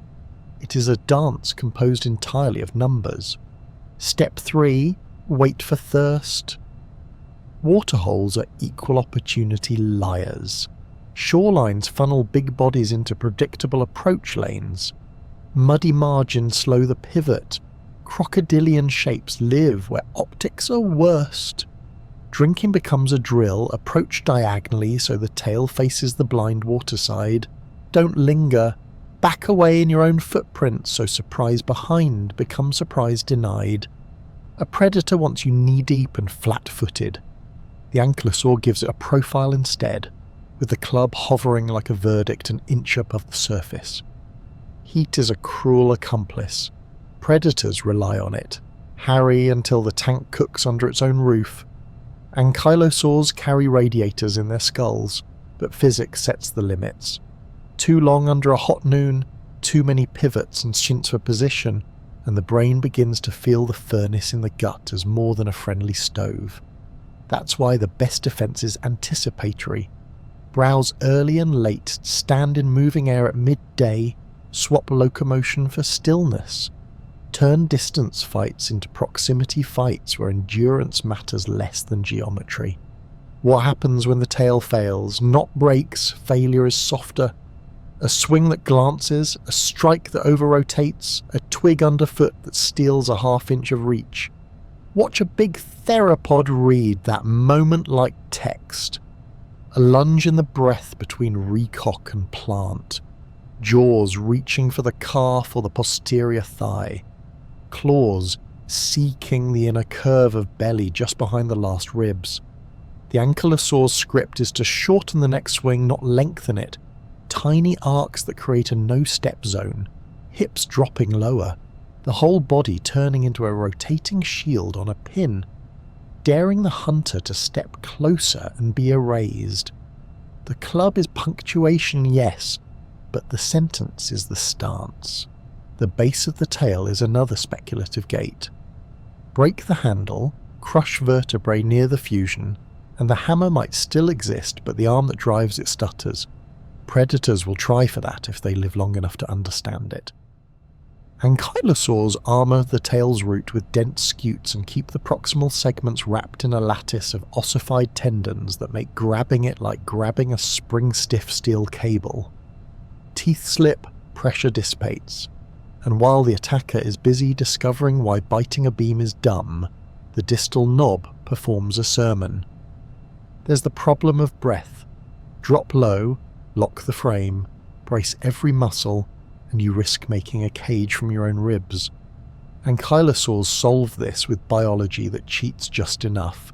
Rib articulations that allow expansion without compromising the brace, intercostal muscles that pull when they must, and, crucially, a fight that relies on pivots and short surges, not long chases that demand tidal waves of air. They don't stop breathing to fight. They fight the way their breathing prefers. Infection and time hunt where teeth fail. A shallow bite to a seam, a claw rake along the flank, a puncture from a misjudged neighbour's display, any of that opens a door to microbes with no tail, no eyes, and infinite patience. The ankylosaur's countermeasures are invisible. Blood supply to plates for repair, keratin sheaths that regrow like callus, dust baths that scour parasites and dry wounds, wallows that cool inflammation. Watch a dusting session and you're seeing dermatology as strategy.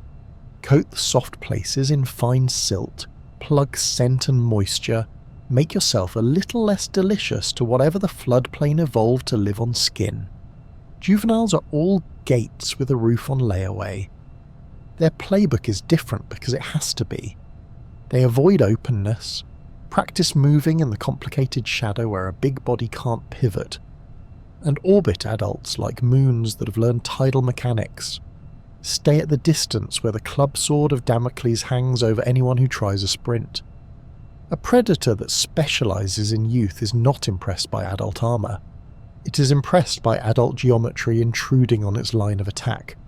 Night writes fresh rules, sight becomes rumour, sound and pressure grow teeth. A theropod might test with footfalls looking for flinches. The ankylosaur answers with posture and air. A low hum of exhale through nasal loops. A weight shift that says I am awake. The slow lift and settle of the club to catch starlight on keratin and translate moon into warning. You can tell yourself stories about the invincibility of your plan. The darkness reminds you that some plans are carved into bone and need no voice. Sometimes the world conspires in ways math can't cancel. Landslides, collapsing banks, storms that drop branches heavy enough to turn a good day into triage. Weak spots then are not anatomical but situational. Pinned flank, trapped limb, water where air should be. You can read such moments in healed fractures and odd remodeled plates, breaks that came from nowhere with teeth too far away to blame. Survival there is a mixture of body and stubbornness, low centre of mass resisting drag, broad feet finding purchase, the back acting like a bridge over chaos. Against all of this, the Ankylosaur's playbook reduces to 3 verbs: compress, pivot, punish. Compress the target profile until soft tissue lives in crevices protected by bone. Pivot continuously so approach lanes fail to stay open long enough for commitment. Punish any attempt to exploit the rare opening, with a cost high enough that even success agrees to be rare next time.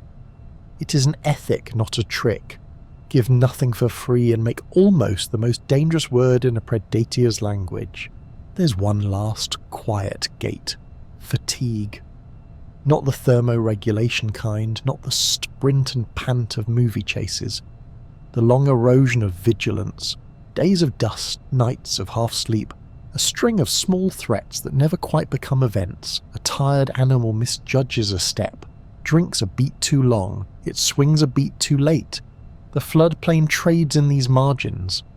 The Ankylosaur's antidote is routine carved into instinct, routes memorized until the feet walk them while the brain scrolls weather, rituals at water and shade practiced until they are posture, not decision. A life built so boredom guards the gates, and if despite all that, a hunter threads the map and touches a weak spot, if teeth find the inner thigh or a claw kisses the throat, bones keep strange records, healed gouges on plates, scars smoothed by growth, lines of remodeled bone in a tail handle that once took a terrible load and learned from it. The next time the pivot is faster, the stance lower, the punish truer. Weakness isn't erased, it's surrounded, hedged, and weaponized by habit. In a world that worships surprises, the Ankylosaur wins by eliminating them, until the only surprise left is how hard it is to make a living off something that refuses to be interesting in the ways you need. We pretend we've solved it because the bones are heavy and persuasive, but the truth is a hallway of locked doors. Start with the colour. One spectacular cousin went down in a river and came out of the rock wearing the ghost of its paint. Dark above, lighter below, a camouflage trick that turns bulk into shadow. That one specimen says counter-shaded, probably reddish, and for 5 minutes we felt clever. Then the rest of the family shrugged and went back to stone. Most ankylosaurs keep their palate private. Was the roof of armour matte and dusty, or did fresh keratin gleam like lacquer in the sun? Did juveniles wear higher contrast clothes than adults? Did the bosses on the cheeks carry display stripes and scars that healed bright? Anything our neighbours could read at 50 paces? We don't know. We squint at the best preserved skins we have and then return to the floodplain empty-handed, pretending the colour of silence is informative. Behaviour is worse. We talk about herds like we've seen them through binoculars. We haven't.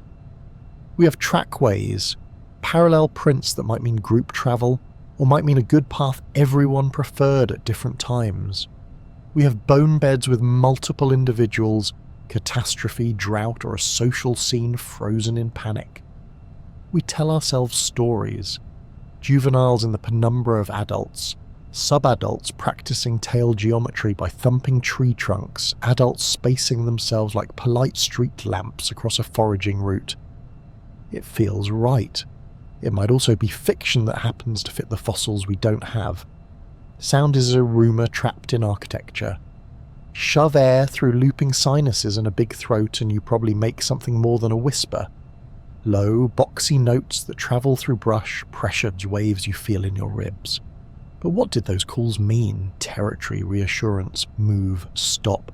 I'm fine. Absolutely not. We can model resonance until the computers purr, but the grammar remains sealed in dirt that refuses to fossilize noise. The club's resume is another locked drawer. We love the image. Ankle meets physics. Physics wins.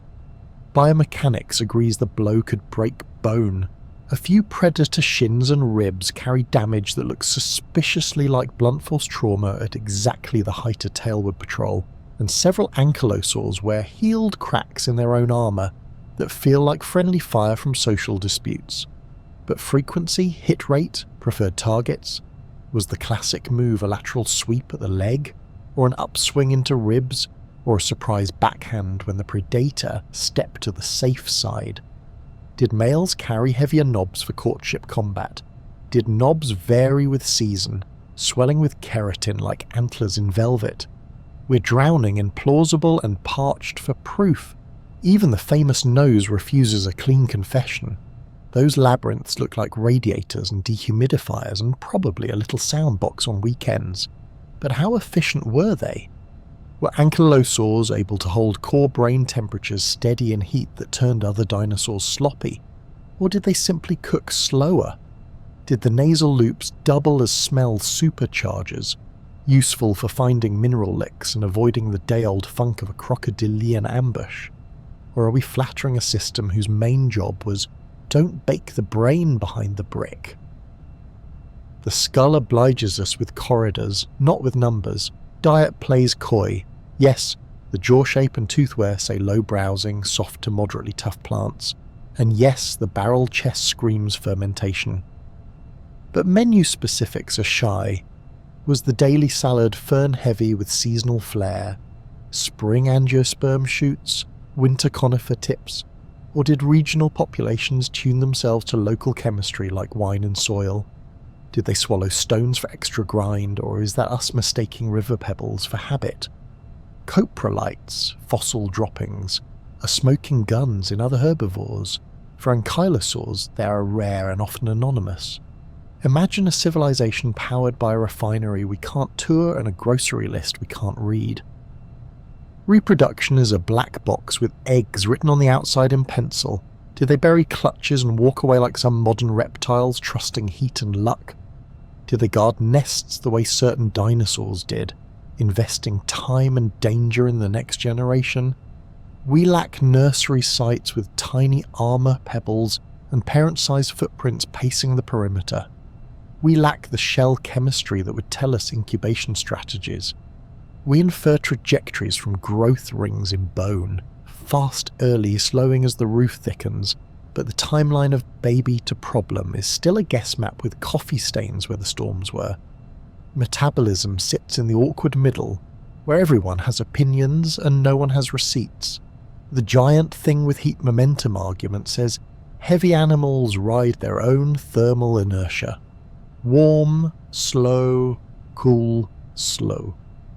A rolling average disguised as strategy. The dinosaur's not quite mammal, not quite lizard conversation whispers mesothermy, some in-between economy that burns enough to keep the machinery honest without wasting fuel on theatre. The armour complicates everything. A heat sink by morning, a heat trap by noon.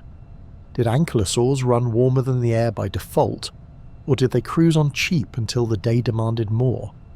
We can point to blood vessel canals in plates and say active repair living tissue, then stare at the smallish brain cases and say not athletic on purpose.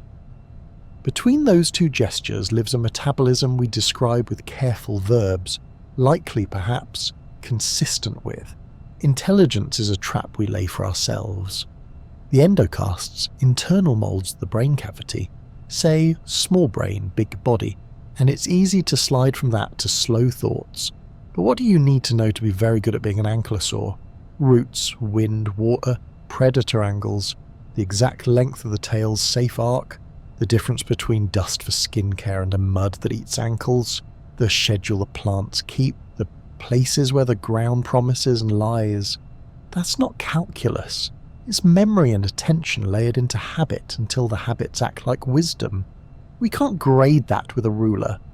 We can only watch the fossils refuse to tell stories about catastrophic mistakes and wonder if boredom perfected was the point. Sex is another room with the lights off. Where is the dimorphism, obvious differences between males and females, hiding? The horns on the cheeks, the arrangement of tiles on the skull roof, the shape of the club, do any of these correlate with sex or just with species and age? Do males carry flashier bosses, or is the entire population committed to the fashion of please don't? Without a population of skulls with pelvic clues attached, we interpret variation like fortune tellers reading the tea leaves of bone. Geography hides plots we haven't read. Some ankylosaurs are coastal, some inland, some sitting at higher latitudes where winters get weird under greenhouse skies. Did northern populations grow thicker nasals and broader hip shields as a hedge against cold snaps and predators built to different specs? Did coastal lineages flirt with salt tolerance or special wallowing to purge parasites from brackish water? We draw dots on maps and draw lines between them, and forget that terrain, climate and the neighbours, all of whom evolve while you do, turn those dots into noisy symphonies. Parasites and disease write in an ink that rarely survives. We find the occasional pitted bone, a patch of inflammation turned to stone, a healed fracture that misaligned but didn't ruin a life. We don't see the skin infections that turned keratin dull, the blood parasites that drowse the afternoon, the gut flora crashes after flood-scrubbed landscapes change the menu overnight. The fortress makes for good headlines, the body inside it still has to do biology. The weak spots we diagram might not be the weak spots that mattered. We circle belly, throat, limbs, seams between osteoderms and feel smart. But maybe fatigue was the real enemy. Weeks of dust and heat that eroded vigilance until the animal lingered a second too long at bad water. Maybe juveniles didn't die of teeth so much as of luck. Branch, bank, storm. Maybe an entire year class in one region failed because a river chose a new channel and moved the grass. Fossils are cruelly selective about which tragedies they keep. Then there's the politics of fossils themselves. The record favours the lucky dead, bodies buried fast, in places where chemistry is charitable. Ankylosaurs that died in forest uplands may have vanished, their plates weathered to confetti and their stories surrendered to soil. What we call common might have been common in sediment that signs paperwork. Entire behaviours vanish because they happened in environments that erase. If ankylosaurs like to dust bathe on ridges that shed rain and don't preserve prints, we will never learn the choreography of a practice that probably mattered more than any of our favourite cinematic tail swings. Predator interactions are reconstructed from scattered receipts and our appetite for drama. A tyrant's shin with damage here, a rib with a healed buckle there, a tooth wedged in armour with no predator attached. These become stories. But did apex hunters specialise in young ankylosaurs and avoid adults? Or did they sometimes risk everything for a big payout? Did packs coordinate to bait the club and commit a second attacker into the gap? Or is that our mammal bias seeing wolves where there were none? We can model risk and reward, we can't subpoena a Cretaceous mind for motive. Even the bones we trust may be misleading.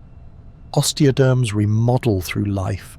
Stress writes patterns into their microscopic architecture. If we mistake age for species variation, or the reverse, we could be inventing animals that never lived or erasing ones that did. A broad hip shield might mean lineage A, it might mean old, it might mean mineral-rich diet. It might mean the one that survived a season of terrible attacks and grew the roof it needed because the world forced it to. And then this time. Ankylosaur is not a single creature but a long, branching experiment. Early forms with spikes and no clubs, later forms with clubs that look like mallets one day and boulders the next. Neighbouring lineages solving the same problems with different accents. The floodplain in one epoch is not the floodplain in another. The predators next door change their teeth every few million years. Plants reinvent themselves with flowers. When we say they did X, we probably mean someone, somewhere, sometimes. It's not wrong, it's just small. Why is that frightening? Because we like our monsters to be knowable. We want to catalogue the roar, label the claws, diagram the weak points, and call it comprehension. Ankylosaurs grin politely and roll past, the nicest faces on a war machine whose manual we do not possess. They remind us that survival, the unromantic kind, can hide every interesting thing where rock refuses to look.